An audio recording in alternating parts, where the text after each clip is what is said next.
without poultry and egg production in general, U.S. corn prices would decrease by 46%, and soybean prices would decrease by 68%.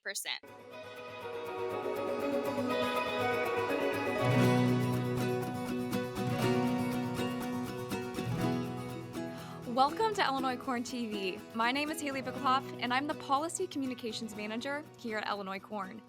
This show is where we bring you informative ag interviews, positioning our Illinois farmers to grow. Now, we're going to get started with part one today, which is a featured interview with Shelby Watson. She is the Manager of Internal Operations at the U.S. Poultry and Egg Export Council, also known as USAPEEC. Shelby, in her interview, talks about the impact poultry production has on corn prices for all of our Illinois farmers.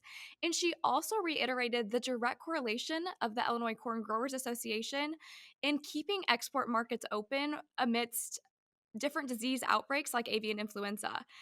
And I want to mention before we continue that she does mention AI a couple times in this interview. However, she's talking about avian influenza and not artificial intelligence. Now, let's go ahead and hear from Shelby in her bubbly interview.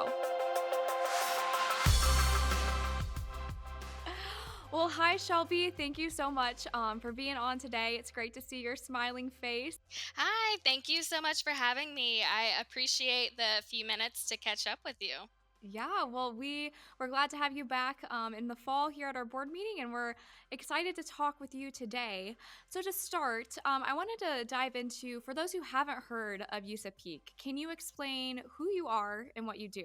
Sure. So USAPEEC is short for USA Poultry and Egg Export Council. So we are a trade association and we represent about 95% of the industry through our members. So that's about 200 members who are trading companies, processors, producers, and commodity groups like yourself, which kind of leads me into why I'm here today. Our commodity groups, like Illinois corn, Illinois soy, Indiana, a lot of our Midwestern states are members of USAPEEC because they recognize the really important relationship that poultry and corn and soy share. So a lot of my job is working on marketing programs. So truly we do whatever we can to increase exports of U.S. poultry around the world. And that poultry can be chicken, turkey, ducks, eggs, and even egg products. So we represent a pretty wide range, and we do all kinds of different marketing programs to increase the amount of soybean and cornmeal going out in poultry form. Very good. It sounds like you got a busy job. Yes, I stay pretty busy. Well, that's great to hear. So, what are one or more of USAPEEC's greatest barriers then when you're talking about foreign trade and increasing exports? Sure. So I would say probably the one that is pretty consistent is protectionism over domestic markets. So there's a lot of poultry production around the world. And so some of the governments in those countries want to protect their local production as much as possible. And so they'll kind of find little things that they can throw up and say, nope, we're not going to accept US poultry because of this or that.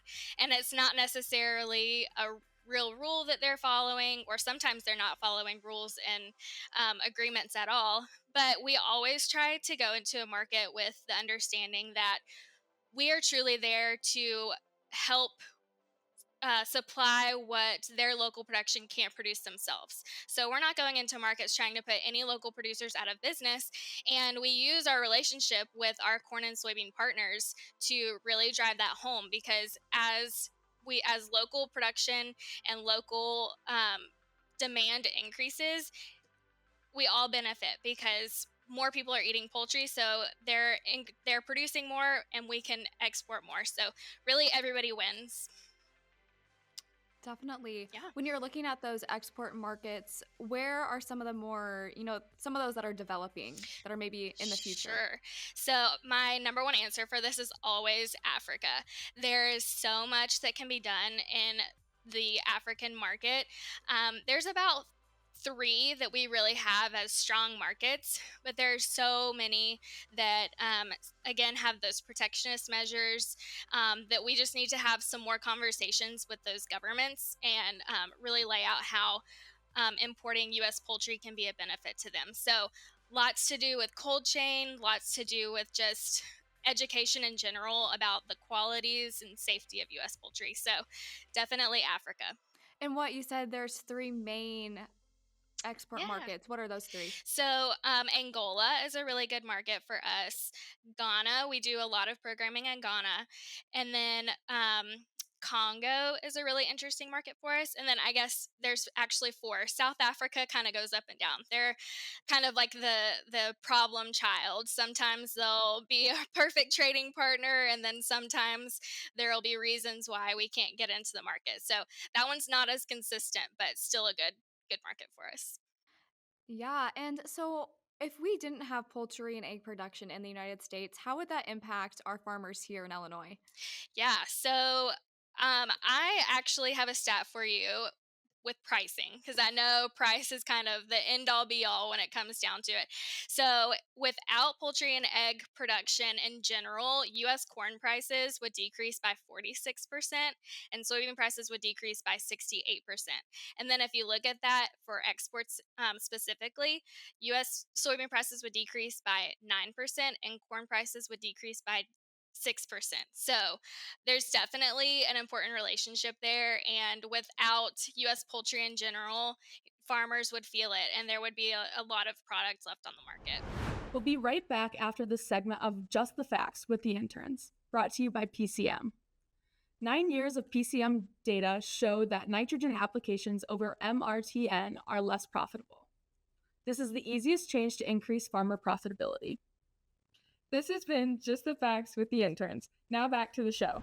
Yeah, those are some really impressive Yeah. stats, and I think that is really impactful for our farmers because price is how they're profitable, and Right. so that's really great to know. I'm just curious now, what's kind of the history of how you started then? I mean, Yeah. obviously, farmers saw a need and a want to be involved here, but how did USAPEEC become a thing? Sure. So um, we started, I want to say back in the 90s, and really we were just focused on how can we take, because in Georgia, we're the largest poultry producer. So we had a lot of producers in the state who were like, we've got a lot of product and we have the ability to increase our production. So how can we increase production without just having a ton of chicken on the market that's not being consumed and going to waste? And so that's really where we saw a need of domestic consumption is tapped out, and so if we're going to increase our chicken production, our turkey production, that product's going to have to go elsewhere because we Americans eat as much chicken as we probably possibly can for the year. So that's really where the need came from. And so we started developing new markets to see where there was need elsewhere in the world for product. And that has actually kind of evolved into trade policy as well. So at the core, we're a marketing organization. We're working and we're increasing the awareness of US poultry and trying to develop those markets. But our trade policy, we serve as a resource for our members so that every single day, if they have an issue with product getting into a market, we're there and we have the contacts and the knowledge to be able to get that product through. So I call them our firefighters because they're truly just waiting for the phone call of like, hey, I have this load stuck at the border trying to get into South Africa. Can you help me? So I don't know the stat off of my head, but it's a really impressive number of how much product we're able to get into markets that otherwise would have either gone to waste, which is really terrible thing, or it would have to be turned around and gone elsewhere, and they're still losing money either way. So we've really kind of transformed into that type of organization as well. Okay, Shelby, now we're gonna move on to part two, our not to be corny joke. All right. What do you call a chicken that crosses a road, rolls in the dirt, and crosses back again? Oh my Wanna guess? gosh.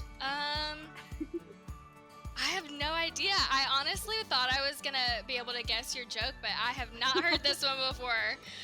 What is it? Okay, it's a dirty double crosser. Oh my gosh.